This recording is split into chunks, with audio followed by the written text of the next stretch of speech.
Hello, I'm Dr. Edward Benz Jr., the Executive Director of the Cure Sickle Cell Initiative, a program of the National Heart, Lung, and Blood Institute. The Cure Sickle Cell Initiative is a collaborative, patient-focused initiative designed to advance safely the development of curative therapies for sickle cell anemia. An important part of our effort is to share information and resources with sickle cell patients and their caregivers so that they can make informed decisions about whether to participate in clinical trials, how to identify those clinical trials, and how to access them. Now, we recognize there's no true agreement among providers, researchers, and the community about what a cure actually is. We are working with all of those groups to try to advance our understanding of what genetic therapies for sickle cell disease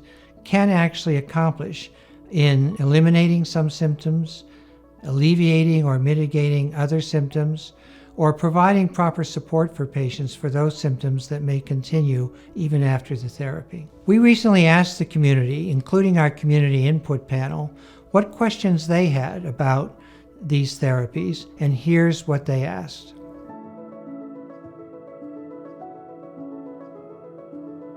I define a cure as a treatment that not only stops the underlying process that's causing the patient's symptoms and causing damage to the patient's body, but is going to be one that assures that the patient can live a full, normal lifespan with a very high quality of life, free of any need for further medical intervention for the disease. Many others would have a more modest definition of a cure, calling a cure something that just stops the underlying disease process. But for us in the Cure Sickle Cell Initiative and for our community, we want to be sure that these treatments take away the patient's symptoms and remove the burden of living with sickle cell anemia.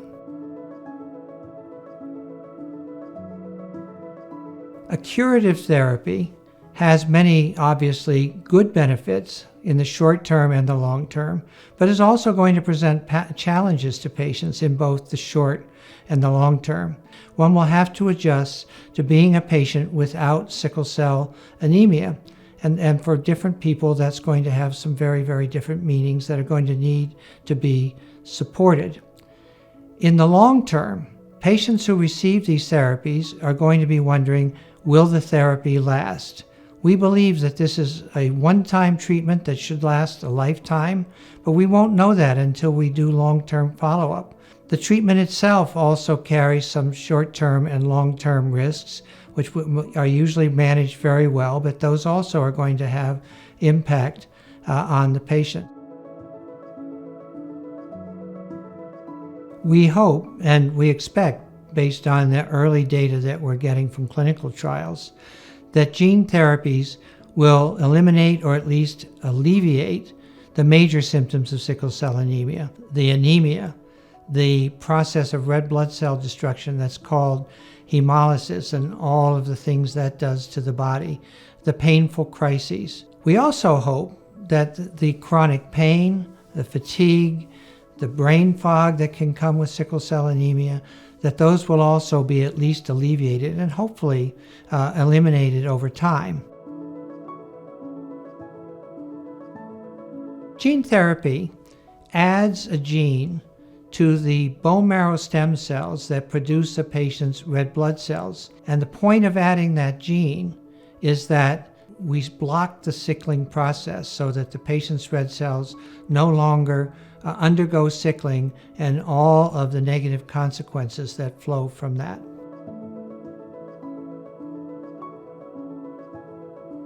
So to understand the main benefits and risks of undergoing gene therapy, it is really best to talk to the investigators who are doing these clinical trials now, because each trial has its own variations. But in general, we think the major benefits of gene therapy are that these therapies look like they can stop the process of sickling in the red cell and all of the negative consequences of patients' symptoms and shortening of lifespan that flow from that. The risks are that the therapy does require us to eliminate the patient's bone marrow and replace it with the corrected bone marrow from the gene therapy. So one goes through a period where there are very few normal blood cells being produced. Now you can support people through that, and the risk can be well managed, but that is a risk. We've heard a few very common misperceptions about what gene therapy is and what it might do. One is the belief that because we are introducing therapeutic genes into the bone marrow cells, that we're changing a person's fundamental genetic composition, and that you're going to pass these altered genes on to the next generation. And that's simply not the case.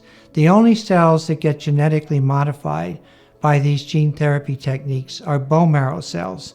They are not modifying the sperm or the egg or changing what genes that you can pass on to your children. Second misperception that comes from that is that people think because they've had gene therapy, maybe they won't be able to pass or need to worry about passing the sickle cell gene on to future generations. That's not true. Again, the sperm and the egg are not modified by these therapies. So you can still pass on sickle cell genes to your children. Then the final misperception that I really want people to understand is that because the genes are delivered in a so-called viral vector that is constructed from viruses that are tumor viruses or the HIV virus, people think that you can catch HIV or cancer from these therapies, and that is absolutely untrue. These are highly engineered viruses that are incapable of replicating in the cells. They cannot infect other cells.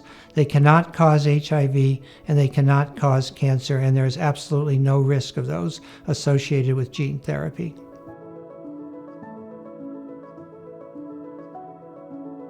After gene therapy, patients are going to need both short-term and long-term follow-up. Hopefully, and as we expect, patients will feel considerably better once the treatment is finished, and the symptoms of sickle cell anemia will have greatly diminished. But we need to follow up to see how long that lasts, hopefully again, for the patient's lifetime. We also need to monitor whether the bone marrow function has been completely restored, so that we monitor patients' blood counts. We monitor the amount of the therapeutic hemoglobin that's being made, and we will be monitoring patients for any signs that the bone marrow itself is not malfunctioning in any way by checking for any mutations that might cause downstream conditions like myelodysplastic syndromes. We're also going to be following patients to see what the impact of that therapy has been on their lives, so that we can understand how this affects the quality of life and returning to function as a patient without sickle cell disease. As a matter of fact, the clinical trials that are out there now are all required to do a 15-year detailed follow-up of the patient's clinical condition, patient's quality of life, and any unexpected so-called patient-reported outcomes where patients tell us what has happened to them as a result of this therapy. Like all new treatments, it's possible that for some patients the treatment might not work. And there's two ways that they might not work. One is that the treatment fails technically, and the other is that the treatment works technically, but the patient's symptoms aren't relieved. In either case, patients who undergo these clinical trials are going to be followed very, very closely and are going to receive the best available standard of care, so-called best available therapies that are out there for patients. In addition, there's many, many clinical trials going on right now for so-called disease-modifying therapies. These are not necessarily curative, but they're more and more promising that they can control symptoms and mitigate some of the consequences of sickle cell anemia. So patients who undergo these trials are going to be supported whether or not the actual therapy works. Unfortunately, the way we have to do these gene therapies with the presently available technology is that there are impacts on fertility. In order to make room for the genetically altered bone marrow cells, we must first remove the patient's bone marrow cells, and that requires the use of a drug called busulfan. And busulfan has a way of damaging the sperm and the egg so that fertility is impaired. There are ways that are available that allow people to harvest sperm cells and egg cells, and so to protect their fertility and thereby be able to use methods for artificial conception so that you can still have children after these therapies.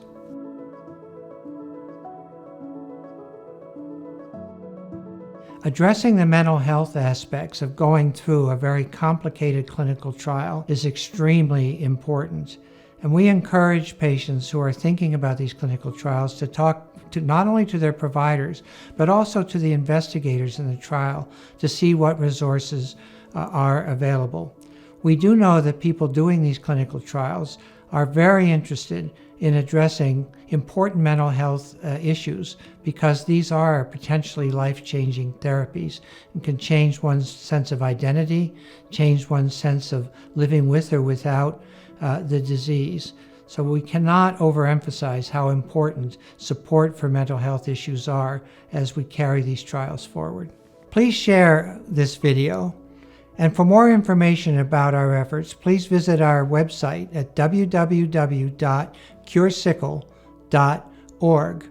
Our website is also a great place to visit if you want to learn more about accessing clinical trials and whether there's a clinical trial that is the right fit for you. It's time to rewrite the story of sickle cell. Add your voice.